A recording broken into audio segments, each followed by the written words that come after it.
तो ये कहानी है हजारों साल पुरानी, जिस वक्त लोगों को अमेरिका के बारे में नहीं मालूम था। अमेरिका के लोग जंगलों में रहने वाली बहुत आम से जिंदगी गुजारा करते थे और इन्हीं में से हम एक औरत को देखते हैं जिसको लगता था कि आने वाले वक्त में उनके इस इलाके में शैतान आने वाले हैं और इसी वक्त के लिए वो अपने लोगों को वार्न भी करती है, लेकिन कोई उसकी बात नहीं सुनता और आखिर वो दिन भी आ जाता है जिस दिन के बारे में ये औरत अपने लोगों को वार्न किया करती थी। समुद्रों के रास्ते वाइकिंग इनके इलाके में घुस आए, जिनका बड़ा सा जहाज देखकर ये औरत डर गई। वो इस जहाज को एक मॉन्स्टर, एक जानवर समझ रही थी। खैर, अब जब वो इस टूटे हुए जहाज के अंदर जाती है तो उसके अंदर लोगों की लाशें थी और साथ ही में एक बच्चा भी जो कि काफी डरा सहमा लग रहा था। उसके हाथ में एक तलवार थी जिसके बारे में ये औरत नहीं जानती थी, लेकिन फिर भी वो इस बच्चे के खौफ को महसूस कर लेती है और फिर उसे प्यार करके रिलैक्स करते हुए अपने कबीले में ले आती है। ये लड़का इस कबीले के लोगों से बहुत अलग था, इसीलिए कबीले के लोग उसे अपने साथ रखने से मना कर देते हैं, लेकिन फिर इस औरत की जिद पे वो इस बच्चे को अपने साथ रख ही लेते हैं। इन लोगों ने इस बच्चे का नाम केल रखा। पहली रात केल की यहाँ बहुत मुश्किल से कटती है। उसे एक डरावना ख्वाब आता है जहाँ ख्वाब में वो अपना पास्ट ही देख रहा था। उसके डैड एक वॉरियर थे, साथ ही में एक जालिम इंसान भी। उन्होंने अमेरिका आते ही यहाँ के कबीले के मासूम लोगों को बेदर्दी से मार डाला। उन्होंने किसी पर भी रहम नहीं किया, न औरतों पर न बच्चों पर। और ये सब देखकर छोटा केल डर गया। उनका जुल्म यही खत्म नहीं हुआ, उन्होंने केल को भी तलवार पकड़ाई ताकि वो यहाँ के मासूम बच्चों को मार सके, लेकिन केल ऐसा नहीं कर पाया। उसने तलवार अपनी फेंक दी और ये देखकर उसके डैड को बहुत ज्यादा गुस्सा आया। उन्होंने कोड़े मार मार कर केल की जान निकालने में कोई कसर नहीं छोड़ी थी। उनके इस जुल्म से बचने के लिए वो भागकर उनसे दूर चला गया और उनकी ही एक दूसरी बोट के पास आकर वो बेहोश हो गया। जब उसे होश आया तो काफी देर हो चुकी थी। सभी वाइकिंग्स अपने जहाज को लेकर वापस चले गए थे और रह गया था यहाँ पे बस एक टूटा हुआ जहाज और लाशें, जहाँ से इस औरत को केल मिला था। अब कहानी कुछ साल आगे गुजरती है और हम देखते हैं कि केल बड़ा हो चुका है। पिछले कुछ साल काफी अमन से गुजरे। यहाँ पर वाइकिंग्स ने दोबारा हमला नहीं किया। केल भी यहाँ पे अच्छा खासा एडजस्ट हो गया था। उसने यहाँ के लोगों की लैंग्वेज सीख ली थी, यहाँ पर रहने के तौर तरीके भी। वो अपने आप को इन लोगों जैसा ही समझता था, लेकिन यहाँ के लोग अक्सर उसे अपने जैसा नहीं समझते थे। थोड़ा ही दूर पहाड़ों पर एक और कबीला भी रहता था जिनकी केल के कबीले वालों से बहुत दोस्ती थी और इस कबीले के सरदार का नाम था पाथफाइंडर। उसके बेटे स्टारफायर को केल पसंद करता था। ये बात स्टारफायर के कबीले के खास आदमी को भी पता चल जाती है, जिसे भी स्टारफायर पसंद थी। और उसे क्योंकि ये बात भी मालूम हो गई थी कि स्टारफायर भी कहीं न कहीं केल से प्यार करती है, इसीलिए वो केल से नफरत करता था। खैर, हम देखते हैं कि पाथफाइंडर यहाँ दूसरे कबीले के सरदार को बताता है कि पहाड़ों में होने वाली बर्फबारी की वजह से उनके बहुत से लोग ठंड की वजह से मारे गए और अब उन्हें रहने के लिए एक नई और महफूज जगह ढूंढनी होगी। इन दोनों कबीलों के मिलने का आज एक खास मकसद था। पाथफाइंडर अब रिटायरमेंट ले रहे थे और आज उन्हें अपने कबीले में से किसी दूसरे पाथफाइंडर को चुनना था, जिसके लिए वो एक छोटा सा मुकाबला रखते हैं। केल भी इस मुकाबले में हिस्सा लेना चाहता था, लेकिन उसे इजाजत नहीं दी जाती क्योंकि इन लोगों का मानना है कि केल उनमें से नहीं। ये सुनकर केल नाराज होके वहाँ से अकेला ही निकल जाता है, ये सोचते हुए कि अब वो अकेले ही अपनी दुनिया बसाएगा। उसके पास अब भी अपने बचपन वाली तलवार थी। पर अगली सुबह जब वो शिकार के लिए निकलता है तो समुद्र के पास उसे कुछ लोगों के होने का पता चलता है। ये वाइकिंग्स ही थे जो दोबारा इस जमीन पर हमला करने के लिए आए थे। केल इस वक्त अपने कबीले से काफी दूर एक दूसरी पहाड़ी पे था, जबकि वाइकिंग्स उसके कबीले पे हमला करके उसके कबीले के सभी लोगों को मार चुके थे। ये देखते हुए केल अपने कबीले वालों की मदद करने के लिए वापस आता तो है, लेकिन अब बहुत देर हो चुकी है। सब लोग मर गए, पूरा कबीला जल चुका था। कबीले के लोगों की लाशें ही लाशें पड़ी थी, सिवाय 2-3 लोगों के, जिन्हें वाइकिंग्स अपने एंटरटेनमेंट के लिए टॉर्चर कर रहे थे। ये देखकर केल को गुस्सा आ जाता है और वो अपने आदमियों को बचाने के लिए आगे बढ़ता है। वो जानता भी था कि वाइकिंग्स काफी ज्यादा हैं, वो इनका मुकाबला नहीं कर सकता, लेकिन वो फिर भी आगे बढ़ा। वाइकिंग के सरदार को केल का हौसला पसंद आया। वो भी ये मुकाबला देखना चाहता था कि कैसे वो वाइकिंग्स को हराएगा, इसीलिए उसने अपने काफी सारे वाइकिंग्स को केल के साथ मुकाबले के लिए आगे कर दिया। केल ने एक एक करके काफी लोगों का मुकाबला किया, लेकिन ये बहुत ज्यादा थे, वो सबको नहीं मार सकता था, इसीलिए उसने होशियारी दिखाई और वो यहाँ से भाग गया। भागने से पहले उसने जिस आखिरी आदमी को मारा था वो उसकी शील्ड और उसके हथियार ले चुका था। उस समय यहाँ वाइकिंग के कैप्टन केल के पीछे अपने लोगों को और भगा देते हैं। केल जो कि इस इलाके से अच्छी तरह वाकिफ था, वो इस इलाके में छुप जाता है और चुपके से ही इन लोगों पर हमला करके इन्हें मारता है। उसे ऐसा करते हुए पीछे से कुछ वाइकिंग्स ने देख भी लिया, वो उसके ऊपर तीर से हमला करते हैं, जिस हमले में केल जख्मी भी हो जाता है। लेकिन अगर वो यहीं हार मान लेता तो उसकी जान चली जाती। वो ये बात जानता था। अपने आप को बचाने के लिए वो पानी के अंदर जंप कर देता है और इन सभी लोगों की नजरों से बचकर चला जाता है। हारे हुए वाइकिंग्स अपने सरदार के पास जाते हैं और उसे बताते हैं कि केल उनसे बचकर भाग निकला। ये सुनकर वो गुस्से में आ चुका था। वो यहाँ अपने ही 2 वाइकिंग को गुस्से में मार डालता है और बाकी लोगों से कहता है हमें किसी भी हाल में उस लड़के का पीछा करना होगा, क्योंकि वही तो है जो हमें दूसरे गांव तक पहुंचा सकेगा। सीन कट होकर हमें केल को दिखाया जाता है जो पानी से निकलकर एक गार में बेहोश हो चुका था। दूसरे कबीले के कुछ लोग जो यहाँ शिकार के लिए आए थे, वो जख्मी केल को देखकर उसकी मदद करने का सोचते हैं, लेकिन केल चिल्लाता रह जाता है, नहीं मेरी मदद ना करो, तुम लोग यहाँ से चले जाओ, वो वाइकिंग्स मेरे पीछे आएंगे और तुम्हारी भी जानें खतरे में पड़ जाएंगी। लेकिन ये लोग उसकी एक बात नहीं सुनते और उसे उठाकर अपने कबीले में ले आते हैं। यहाँ आने पर केल दोबारा बेहोश हो जाता है। ये लोग उसका इलाज करते हैं और जब उसे होश आया तो उसने देखा कि अभी तक वाइकिंग्स ने इनके ऊपर हमला नहीं किया था। वो यहाँ के सरदार को अपने कबीले में होने वाले वाइकिंग के हमले के बारे में बताता है और कहता है कि हमारे सभी लोग मारे गए और वाइकिंग्स अब दूसरे कबीले पर हमला करने के लिए मुझे ढूंढ रहे हैं। जितना जल्दी हो सके आप लोग इस इलाके को छोड़कर चले जाएं, नहीं तो आप लोग की जानों को खतरा हो सकता है। अब इनकी कबीले का वो आदमी जो केल को पसंद नहीं करता था, वो जोश में कहता है आने दो उनको, हम उनके साथ लड़ेंगे, उन्हें खत्म कर देंगे। तब यहाँ केल अपनी तलवार निकालता है और एक ही बार में उसके हाथ में पड़ी हुई स्टिक तोड़ देता है और कहता है उनके पास ऐसे हथियार हैं जिनके बारे में हमने कभी सोचा भी नहीं। उनके हथियारों के आगे हम टिक नहीं सकते। अक्लमंदी इसी में है कि हम छुप जाए। कबीले के लोग उसकी बात नहीं मानते और अब मजबूरन वो अकेला ही इस कबीले से निकल जाता है।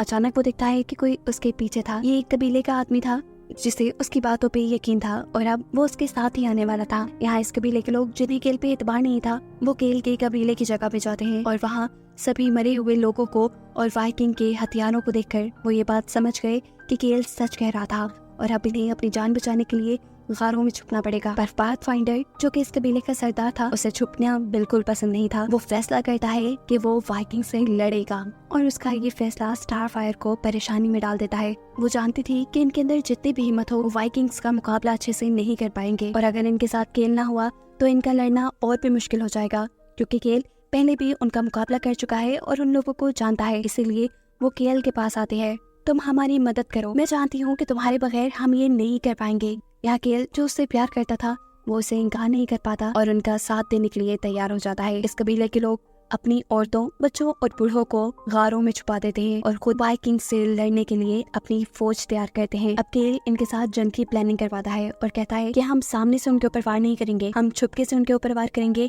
ऐसे ज्यादा से ज्यादा लोगों का मुकाबला कर पाएंगे। उसकी स्ट्रेटेजी पे चलते हुए इन्होंने वाकई काफी सारे वाइकिंग्स को मार दिया, लेकिन फिर इन लोगों से एक गलती हो गई। ये लोग अपने ही बिछाए जाल में खुद ही फंस गए और लग गए वाइकिंग्स के हाथ। वाइकिंग्स तो जालिम थे, जितने लोग उनके सामने आए बेदर्दी से उन्होंने सबको मार डाला। काफी लोगों को मार देने के बाद जो लोग बचे उन्हें वाइकिंग्स ने बंदी बना लिया। वैसे ज्यादा लोग बचे भी नहीं थे। पाथफाइंडर, स्टारफायर, केल और कुछ और ही लोग, जिन्हें अब इन लोगों ने एक बंदी बना लिया था। वो केल को देखकर फौरन पहचान जाता है कि वो इन लोगों में से नहीं। उसे एक कहानी भी पता थी कि पहले भी वाइकिंग्स इसी जगह पर आए थे और काफी सालों पहले वाइकिंग्स के सरदार का बेटा यहाँ इसी गांव में रह गया था। वो केल को देखकर पहचान गया, हो ना हो ये हमारे मास्टर का ही बेटा है। वो उसे कहता है मैं चाहता हूँ तुम एक वाइकिंग हो, तुम्हारे अंदर वाइकिंग्स का खून है, इसीलिए तुम हमारा साथ दो, हमारी मदद करो और हमें और कबीलों के बारे में बताओ। लेकिन जब केल उन्हें मना करता है तो उसे ब्लैकमेल करने के लिए ये लोग पाथफाइंडर को भी मार डालते हैं। इन्होंने जब स्टारफायर को मारने की धमकी दी तो मजबूरन केल को उनकी बात माननी पड़ी। वो उनकी मदद को अब तैयार हो चुका था और ये सुनते ही स्टारफायर उससे नाराज हो गई, क्योंकि केल अब वाइकिंग्स को वहां ले जाने वाला था जहां स्टारफायर कबीले के बाकी लोग छुपे बैठे थे। लेकिन असल बात ना वाइकिंग को मालूम थी और ना ही स्टारफायर को। वो तो वाइकिंग्स को धोखा दे रहा था, उन्हें गुमराह कर रहा था। वो उन्हें पहले उसी बर्फीले कबीले के अंदर ले जाता है जो जगह ये लोग छोड़कर आगे पहाड़ों में रहने लगे थे। रास्ते में जब वाइकिंग स्टारफायर से बदतमीजी करने की कोशिश भी करते हैं तो केल सबसे लड़कर इस लड़की को बचा लेता है। ये देखकर वाइकिंग के सरदार को गुस्सा तो आता है, लेकिन वो केल को इस चीज की सजा नहीं देते, क्योंकि कहीं ना कहीं उनके दिल में केल के लिए हमदर्दी थी। वो केल को अपने ही जैसा वाइकिंग समझते थे। कबीले में पहुंचने के बाद उन्हें यहाँ कोई आदमी नहीं मिलता। वाइकिंग के सरदार केल से पूछते हैं अब हमें कहाँ जाना होगा। वो कहता है हमें नॉर्थ में जाना है। नॉर्थ में समुद्र था, दूर दूर तक वहाँ कोई आबादी नहीं नजर आ रही थी। ऐसे में वाइकिंग के सरदार को लगने लगा कि केल उन्हें धोखा दे रहा है। लेकिन यहाँ केल होशियारी दिखाता है और अपने पास मौजूद कबीले वालों की चीजें आसपास फेंक देता है, जो चीजें वाइकिंग्स के ही हाथ लग जाती हैं। और वो सरदार को ये चीजें दिखाते हुए कहते हैं कि कबीले वालों की चीजें यहाँ गिरी हैं। केल सही कह रहा है, वो लोग नॉर्थ की तरफ ही गए होंगे। अब तो स्टारफायर को भी समझ आ ही गया था कि केल उन्हें धोखा नहीं दे रहा, बल्कि उसके दिमाग में कोई बड़ी प्लानिंग चल रही है। ये लोग आखिर समुद्र की किनारे पहुंच जाते हैं। यहाँ बहुत ठंड थी, समुद्र अब जम चुका था। केल सब लोगों से कहता है कि हमें मुड़कर जंगल के रास्ते दूसरी तरफ जाकर कबीले वालों के पास जाना होगा, क्योंकि बर्फ बहुत पतली है, यहाँ पर गिरने और मरने का खतरा है। जो सुनकर वाइकिंग के सरदार गुस्से में आकर उससे कहते हैं, तुम क्या हमें बुज़दिल समझते हो? हम भी यही से जाएंगे। असल में यही कमजोरी तो उनकी केल को पता थी। वो जानता था कि यहाँ आकर वाइकिंग्स पीछे नहीं मुड़ेंगे और फिर बर्फ में फंस कर मारे जाएंगे। अब वो क्योंकि खुद रास्ता दिखा रहा था, इसीलिए वो बहुत आराम से चलते हुए इस बर्फ को पार कर लेता है। लेकिन थोड़ी ही आगे जाने पर बर्फ के पतले होने की वजह से वो यहाँ गिर जाता है। बर्फ के टूटते ही यहाँ बहुत से वाइकिंग्स भी पानी में गिर चुके थे। एक वाइकिंग जिसने स्टारफायर को अपने साथ बांधा हुआ था, वो भी पानी के अंदर ही गिर जाता है। जैसे जैसे वो डूब रहा था, वो स्टारफायर को भी अपने अंदर करने की कोशिश करता है। पानी में डूबा हुआ केल जब स्टारफायर की आवाज सुनता है तो वो उसे बचाने के लिए वहाँ से बाहर निकल आया। उसे स्टारफायर की जंजीर तोड़कर उसे बचा लिया और ये लोग समुद्र को पार करते हुए आगे बर्फीले पहाड़ पे पहुंचे। इन लोगों को अभी भी केल की चाल का पता नहीं चला, क्योंकि यहाँ का रास्ता यहाँ पे रहने वाले पहले कबीले वाले लोगों ने ही बनाया था। इसी पहाड़ों के रास्ते से ये लोग आगे बढ़ने लगे, लेकिन चलते चलते एक वाइकिंग वहाँ से स्लिप होकर नीचे समुद्र में गिर गया। ये देखकर वाइकिंग के सरदार ने सबको कहा कि वो एक रस्सी से अपने आप को बांध ले, ताकि अगर उनमें से कोई एक दो गिरने भी लगे तो बाकी उसे बचा ले। यहाँ सरदार जानबूझकर स्टारफायर को अपने साथ बांध देता है, ताकि अगर वो मरा तो स्टारफायर भी मिलेगी और उसे बचाने के लिए केल सरदार को जरूर बचाएगा। यहाँ चलते हुए केल स्टारफायर से अपनी लैंग्वेज में कहता है, तो मुझे मारो। स्टारफायर को पहले तो कुछ समझ नहीं आया, लेकिन फिर वो समझी कि जरूर ही केल का कोई प्लान होगा। वो यहाँ जोर जोर से केल को मारना शुरू कर देती है। केल को पिटता देखकर वाइकिंग के सरदार को गुस्सा आ जाता है। वो स्टारफायर को एक थप्पड़ मारते हैं और फिर केल को एक चाकू देते हुए कहते हैं, इस लड़की को जान से मार दो। केल भी ये चाकू पकड़ लेता है, लेकिन वो स्टारफायर को मारने के बजाय सरदार से बंधी स्टारफायर की रस्सी फेंक देता है और फिर यहाँ से एक पत्थर उठाकर बिल्कुल आखिरी वाइकिंग की तरफ फेंकता है। इस पत्थर के लगने पर वो वाइकिंग डगमगा कर गिर गया। उसके साथ रस्सी से बंधे लोग भी एक एक करके नीचे गिरने लगे। इससे पहले कि वाइकिंग का सरदार भी नीचे गिर जाता, वो अपनी रस्सी को काट लेता है। अभी भी उसके साथ केल बंधा था। जैसे ही रस्सी से बंधा हुआ आखिरी वाइकिंग यहाँ पहाड़ी से नीचे गिरा, तो उसके गिरने के झटके से केल और सरदार भी नीचे गिरने लगे। लेकिन पहाड़ पे लगे एक दरख्त को पकड़कर इन्होंने अपनी जान बचाने की कोशिश की। वाइकिंग का सरदार पहाड़ के ऊपर वापस चढ़ गया और अब वो केल को मारने के लिए ऊपर से बार बार पत्थर फेंक रहा था। केल अब बुरी तरह फंस चुका था। वो जानता था कि वो यहाँ से नहीं बच पाएगा, इसीलिए वो स्टारफायर को बचकर यहाँ से भाग जाने को कहता है। स्टारफायर के यहाँ से जाते ही केल एक अजीब सी आवाज निकालता है, जिसकी वजह से यहाँ पे मौजूद सारी बर्फ टूटकर उनके ऊपर गिर जाती है। बर्फ के साथ ये लोग भी नीचे गिर गए, लेकिन नीचे गिरने के बावजूद ये दोनों भी जिंदा थे। इनके दरमियान में दोबारा से लड़ाई शुरू हो गई। लड़ते हुए आखिर एक पॉइंट ऐसा आता है कि केल सरदार के ऊपर भारी पड़ चुका था। इस पॉइंट पर सरदार उससे कहता है, यहाँ मैं तुम्हारी नस्ल का आखिरी हूँ, क्या तुम मुझे भी मार दोगे? केल एक लम्हे के लिए भी नहीं सोचता और अपनी तलवार से उसका सर अलहदा कर देता है। ऐसे वो सभी वाइकिंग्स को हराने में कामयाब रहा। बेशक उनके सभी साथी मारे गए, लेकिन उन्होंने अपने कबीले के बाकी लोगों को बचा लिया था। असल में ये सभी लोग झील के किनारे एक गार में छुपे थे और वहाँ जब स्टारफायर और केल पहुंचे तो सभी इनके सामने झुक गए। वो जानते थे कि ये जंग उन्हें केल ने जितवाई है, इसीलिए वो केल को अपना नया पाथफाइंडर यानी नया सरदार बना लेते हैं। इन लोगों ने केल को अब दिल से एक्सेप्ट कर लिया था। पाथफाइंडर यानी केल और स्टारफायर की भी शादी हो जाती है। इसके बाद ये लोग यहाँ हंसी खुशी रहने वाले थे और इन्हीं को दिखाते हुए ये कहानी यहाँ खत्म हो जाती है।